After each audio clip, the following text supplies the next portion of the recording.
Similar to the previous question, we outlined all the various places where you can find out about new listings.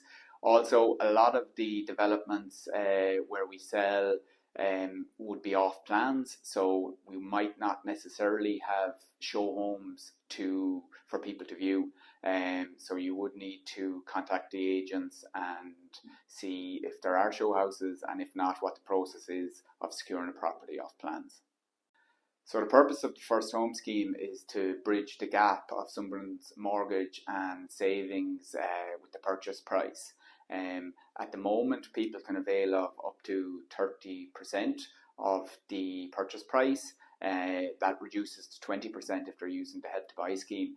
But is it worth it? If it affords somebody an opportunity of securing a new home, you would argue it does. In addition to that, there's no repayments to the first home equity applicable for the first 5 years, and it's a nominal rate from year 6 thereafter. This can be deferred, paid back early. It's a fairly flexible scheme, but is it worth it? It all depends on a case-by-case basis, but if it secures somebody a property who otherwise couldn't afford to do so, I would say it is. So the day you put down your booking deposit and secure a property, the next step is for contracts to issue. That could typically, if contracts are ready, they could issue within a week, say, from putting down your deposit. Thereon, normally purchasers would have 21 to 28 days to sign contracts and return, along with the balance of the 10% deposit. The period then from signing contracts to getting called to snag can vary depending on the stage of construction your home is at. Then when you're called to snag the property, that means it's completed and ready to close. Within, say 2 to 3 weeks of you doing your snag, the property should be in a position to complete, sale, close. You're drawing down your mortgage. So yeah, but the timeline can greatly vary. Yes, you can log on to revenue.ie and you can go into my account for PAYE workers or ROS online for self-employed people.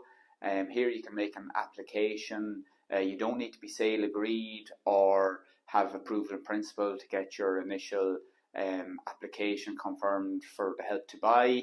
And yes, you're correct, the maximum is 30,000, and your qualification amount depends on how much tax you've paid in the previous 4-year period. The majority of agents would have their own websites.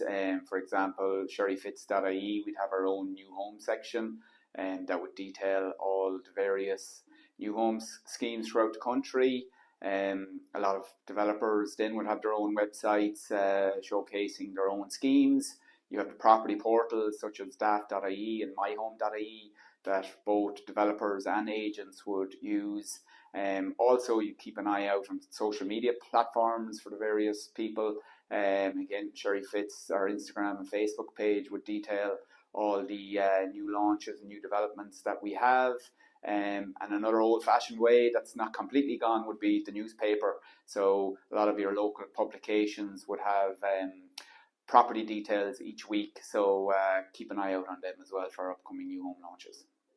So the final valuations can be done when the property is completed, i.e. kitchens fitted, bathroom wear in, tiling done in bathrooms, etc. As a general rule of thumb, when you're called to snag, that's at a good stage to request your final valuation to be done, just to ensure everything is done in a timely manner. But the property doesn't have to be desnagged or the snag complete for you to do your final valuation.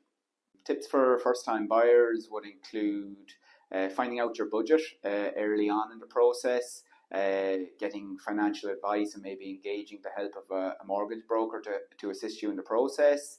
2 would be to explore the different government initiatives that are out there for first-time buyers, such as the Help to Buy scheme and First Home scheme, and see will they be able to assist you in the process.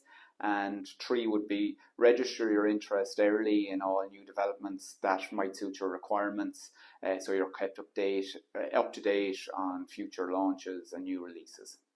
Yes, that's correct. Under Part 5 of the Planning and Development Act, all new residential developments in Ireland must have a percentage of social and affordable homes. This is currently at 20%, and prior to 2021, this was 10%, but it was subsequently increased back in 2021.